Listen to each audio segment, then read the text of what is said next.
Media మిత్రులకు, పత్రికా విలేకరులకు, నా తోటి వ్యాపారులకు, తెలంగాణ రాష్ట్ర వ్యాప్తంగా ప్రజలందరికీ నా యొక్క హృదయపూర్వక నమస్కారాలు తెలియజేస్తున్నాను. ఈరోజు తెలంగాణ తల్లి విగ్రహాన్ని తెలంగాణ తల్లి విగ్రహం మార్పు చేయడం తెలంగాణ గవర్నమెంటు మన ఒక దేవతా స్వరూపంగా ఉండాలి. కానీ ఆ తల్లి యొక్క రూపం చూస్తే ఒక రైతు బిడ్డ లెక్క ఆ తల్లి, తెలంగాణ తల్లి మన గుర్తుకొస్తే తెలంగాణ ఒక దేవతా స్వరూపంగా ఉండాలి. కానీ ఇలా ఉండడం తెలంగాణ ప్రజల ఆత్మగౌరవాన్ని దెబ్బతీస్తుందని కూడా సందర్భంగా నేను తెలియజేసుకుంటున్నాను. 7 కోట్ల ప్రజల ఆకాంక్ష తెలంగాణ తల్లి.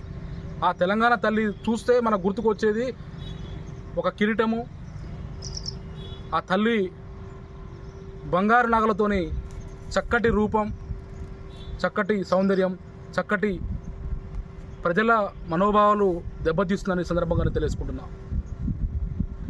రాష్ట్ర ప్రభుత్వం విగ్రహాలు మారుస్తే ప్రజల బతుకులు మారవు. రాష్ట్ర ప్రభుత్వం ప్రజలకు కావాల్సినటువంటి మౌలిక సదుపాయాలు, రాష్ట్రంలో నిరుద్యోగులకు ఉద్యోగ అవకాశాలు,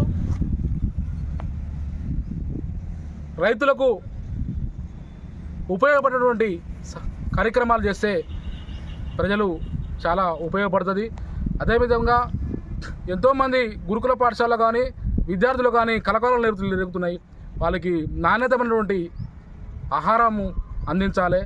స్కూళ్ళల్లో, గురుకుల పాఠశాలలో, కొన్ని గవర్నమెంట్ స్కూళ్ళల్లో మధ్యాహ్న భోజన పథకాల్లో అవకతవకలు జరుగుతున్నాయి.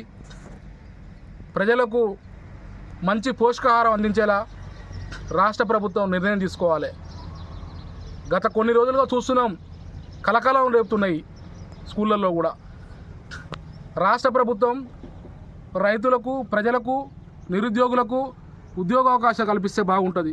అదే మాదిరిగా తెలంగాణ రాష్ట్ర వ్యాప్తంగా ఉచిత వైద్యం అనేది అందిస్తే చాలా బాగుంటుంది. వైద్యం కూడా అందక కార్పొరేట్ హాస్పిటల్కి పోయి ప్రాణాలు పోగొట్టుకుంటున్నారు. అదే కార్పొరేట్ స్థాయిలో కూడా వైద్యాన్ని ప్రతి పేదవానికి అందిస్తే ప్రజలకు ఉపయోగపడేది కూడా తెలియజేసుకుంటున్నా. ఉచిత పథకాలను అన్నీ రద్దు చేసి తెలంగాణ రాష్ట్ర వ్యాప్తంగా ఉచిత విద్యా వైద్యాలను కూడా ఏర్పాటు చేస్తే బాగుంటుందని తెలియజేసుకుంటున్నా.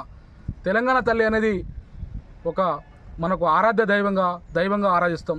అలాంటి దైవతా స్వరూపాన్ని అట్లా మార్చడం చాలా తెలంగాణ ప్రజలందరి మనోభావాలు దెబ్బతిన్నాయి.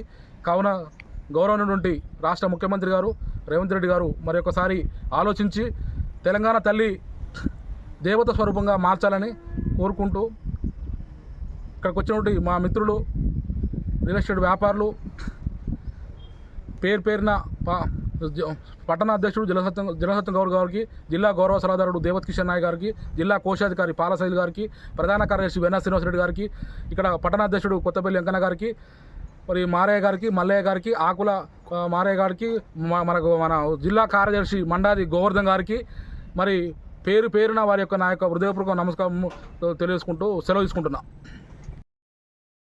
MFSN ఛానల్కు లైక్ చేయండి, షేర్ చేయండి, సబ్స్క్రైబ్ చేయండి.